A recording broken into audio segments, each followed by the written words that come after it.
इस देश में जिस तरह से बहुत सारे लोगों ने जय श्री राम के नारे को सांप्रदायिक बना दिया है, उसी तरह गौ सेवा को भी कट्टर हिंदुत्व और पिछड़ेपन से जोड़कर हमारे देश में कुछ लोग देखते हैं। कुछ लोग इसका मजाक भी उड़ाते हैं। अगर आप आज भी कहीं बाहर जाकर कहें कि मैं गौ सेवा करता हूं, तो बहुत सारे लोग आपका मजाक उड़ाएंगे। अगर आप आज बाहर जाकर गौमूत्र की बात कर दें, गौ सेवा की बात कर दें, कह दें कि गाय हमारी माता है, तो बहुत सारे लोग आपका मजाक उड़ाएंगे, आपको अनपढ़ समझेंगे, आपको पिछड़ा हुआ समझेंगे। और बहुत सारे लोग ऐसे भी हैं जो ये कहेंगे कि आप कट्टर हैं, आप कट्टर हिंदू हैं, आपसे थोड़ा बचकर चलेंगे। खासतौर पर ऐसे लोग जो अपने आप को सेक्युलर समझते हैं, जो अपने आप को धर्मनिरपेक्ष समझते हैं और अपने आप को बड़ा विद्वान समझते हैं। लेकिन आज हम आपको एक और बहुत बड़ा बदलाव इस देश का दिखाना चाहते हैं, क्योंकि आज हम आपको देश के एक ऐसे प्रधानमंत्री से मिलवाएंगे जो खुद अपने सरकारी आवास में गायों को पालते हैं और खुलकर गौ सेवा भी करते हैं।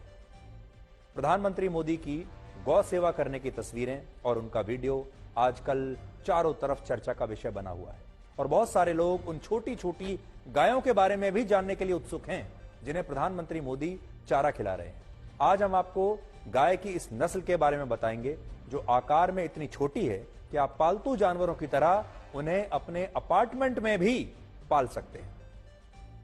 अयोध्या में रामलला की प्राण प्रतिष्ठा के लिए प्रधानमंत्री मोदी जिस 11 दिनों के विशेष व्रत अनुष्ठान का पालन कर रहे हैं, उसमें उपवास के दौरान जमीन पर सोने के साथ साथ नियमित रूप से गौ सेवा भी करनी होती है और इसीलिए प्रधानमंत्री मोदी प्रतिदिन अपने आवास पर अभी गौ सेवा भी कर रहे हैं। प्रधानमंत्री मोदी ने अपने आवास पर कुल 8 से 10 गायों को पाला हुआ है। तो देखिए, पहली बात तो यह है कि एक ऐसा प्रधानमंत्री देश को मिला है जो अपने सरकारी आवास पर गायों को पालता है और प्रधानमंत्री मोदी के घर पर इस समय 8 से 10 गाय उन्होंने रखी हुई हैं जिनकी वो सेवा करते हैं और ये सभी भारतीय नस्ल की गायें हैं। और इनमें भी जिस गाय की सबसे ज्यादा चर्चा हो रही है उसका नाम है पुंगानुरू गाय, जिसकी हाइट 70 से 90 सेंटीमीटर यानी समझ लीजिए 2.5 से 3 फीट के बीच होती है और यह दुनिया की सबसे छोटी गाय है जो कुछ वर्षों पहले तक विलुप्त होने की कगार पर थी। यानी अगर इसकी हाइट देखेंगे आप तो जहां मेरा हाथ है शायद इतनी होगी उसकी हाइट। इन गायों को पुंगानुरू इसलिए कहा जाता है क्योंकि इस नस्ल की गाय आंध्र प्रदेश के उस क्षेत्र में पाई जाती है जिसे पुंगानुरू कहते हैं। यानी असल में पुंगानुरू एक जगह का नाम है और यह क्षेत्र चित्तूर जिले में पड़ता है और इस पुंगानुरू क्षेत्र में जो गाय पाई जाती है उसी के नाम पर इस गाय का नाम पड़ा है। इन गायों का वजन ज्यादा से ज्यादा 200 किलोग्राम होता है और इनकी सबसे बड़ी खासियत यह है कि इस नस्ल की गाय चारा कम खाती है और सामान्य गायों की तुलना में इनका दूध भी ज्यादा गाढ़ा होता है, पौष्टिक होता है और औषधीय गुणों से भरपूर होता है। इस नस्ल की एक गाय प्रतिदिन 5 किलोग्राम के आसपास चारा खाती है और औसतन 1 से 3 लीटर दूध रोज देती है। और बड़ी बात यह है कि इनके दूध में फैट की मात्रा 8% तक होती है, जबकि विदेशी और दूसरी नस्ल की गायों के दूध में फैट की मात्रा 3 से 3.5% तक ही होती है। इसके अलावा इन गायों का पीछे का हिस्सा नीचे की ओर झुका होता है और इनकी पूंछ लंबी होती है जो जमीन को छूती है और इनके सींग कुछ टेढ़े मेढ़े होते हैं और इस नस्ल की ज्यादातर गायों का रंग सफेद होता है। इस नस्ल की एक गाय की कीमत 1 लाख से 10 लाख रुपए तक कहीं भी हो सकती है और इस गाय के 1 लीटर गौमूत्र की कीमत 10 रुपए है, जबकि इसके 1 किलोग्राम गोबर की कीमत 5 रुपए है।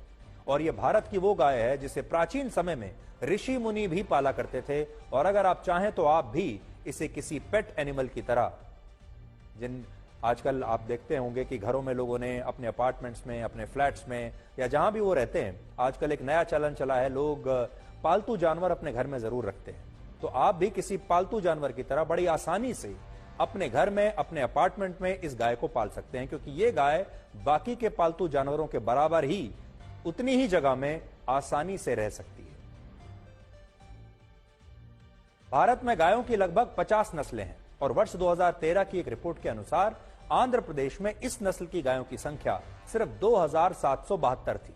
लेकिन पिछले कुछ वर्षों में इन गायों के संरक्षण पर तेजी से काम हुआ है और वर्ष 2019 में इन गायों की संख्या 13,275 पहुंच गई। इससे भी बड़ी बात यह है कि जब से भारत के लोगों ने प्रधानमंत्री मोदी को इन गायों के साथ देखा है, तब से देश में गौ सेवा करने वाले लोग इन गायों को खरीदकर पालने की इच्छा जता रहे हैं। और आंध्र प्रदेश में इन गायों की जो सबसे बड़ी गौशाला है, उसके मालिक को पिछले 24 घंटों में ही सैकड़ों लोग फोन करके इन गायों को खरीदने की इच्छा जता चुके हैं। और इससे आप ब्रांड मोदी की ताकत को आज अच्छी तरह से समझ सकते हैं।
इस देश ने पहली बार ऐसे प्रधानमंत्री को देखा है जिसे अपने हिंदू होने पर, अपने हिंदू संस्कारों पर वो बैकफुट पर जाने की जरूरत नहीं है।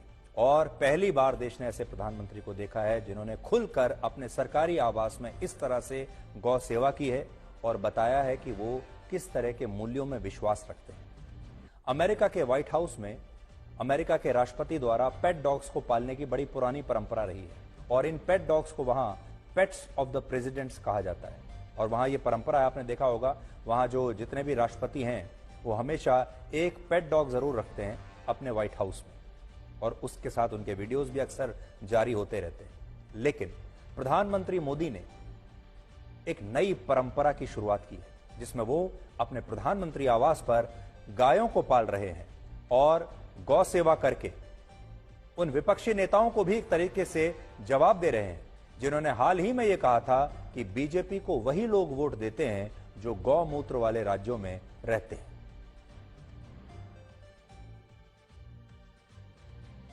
तो देखिए प्रधानमंत्री मोदी क्या कहना चाह रहे हैं आपसे। आपने देखा होगा हाल ही में जब विधानसभा चुनाव हुए थे और कई बड़े राज्यों में बीजेपी जीत गई थी, तब कुछ लोगों ने मजाक उड़ाया था।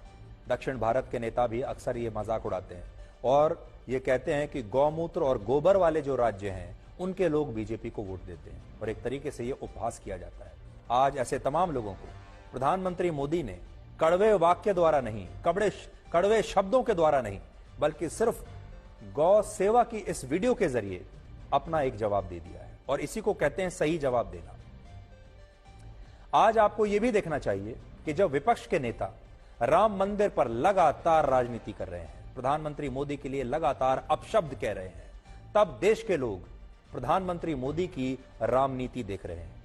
तो इस समय ब्लैक और व्हाइट की तरह आप देखिए, एक पक्ष वो है जो राम मंदिर के खिलाफ है, जो कहता है नहीं राम मंदिर पर तो राजनीति हो रही है, जो कहता है कि हम प्राण प्रतिष्ठान के दिन राम मंदिर नहीं जाएंगे, हम उसका बहिष्कार करेंगे और राम मंदिर को लेकर भी तरह तरह की बातें करता है। कुछ कहते हैं कि अभी राम मंदिर पूरा नहीं हुआ है अभी अधूरा है, कोई कुछ कमियां निकाल रहा है, कोई कुछ कमियां निकाल रहा है, और लगातार कड़वे वचन कहे जा रहे हैं। जैसा मैंने अभी आपको कहा, गौमूत्र वाले राज्य, गोबर वाले राज्य, हिंदुओं के बारे में आपत्तिजनक टिप्पणियां की जा रही हैं। प्रधानमंत्री मोदी के खिलाफ बहुत कुछ कहा जा रहा है। अब देखिए कि प्रधानमंत्री मोदी को इसका क्या जवाब देना चाहिए और वो कैसे जवाब दे रहे हैं। ये पूरी राजनीति कड़वी हो चुकी है, जहरीली हो चुकी है, अंग्रेजी में कहें तो टॉक्सिक हो चुकी है। विपक्ष के नेता हर रोज हमला कर रहे हैं। अब उस हमले का प्रधानमंत्री मोदी जवाब कैसे देते हैं? देखिए, वो वापस हमला नहीं कर रहे। वो क्या कर रहे हैं? वो गौ सेवा कर रहे हैं।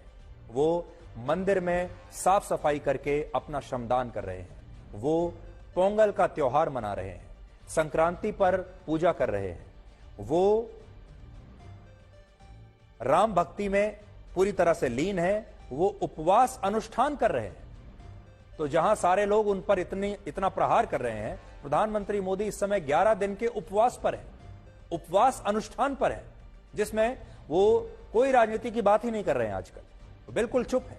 तो इन तस्वीरों में आप देखिए कि अपने राजनीतिक प्रतिद्वंदियों का जवाब प्रधानमंत्री मोदी कैसे देते हैं। गौ सेवा के जरिए देते हैं, मंदिर में सफाई करके श्रमदान के जरिए देते हैं, पूजा पाठ करके देते हैं, और उपवास अनुष्ठान करके वो अपना जवाब दे रहे हैं। और इस समय अगर आप कहें तो इस समय प्रधानमंत्री मोदी को आप एक अलग रूप में पाएंगे, और वो रूप ये है कि इस समय वो पूरी तरह से राम भक्ति में लीन हो चुके हैं।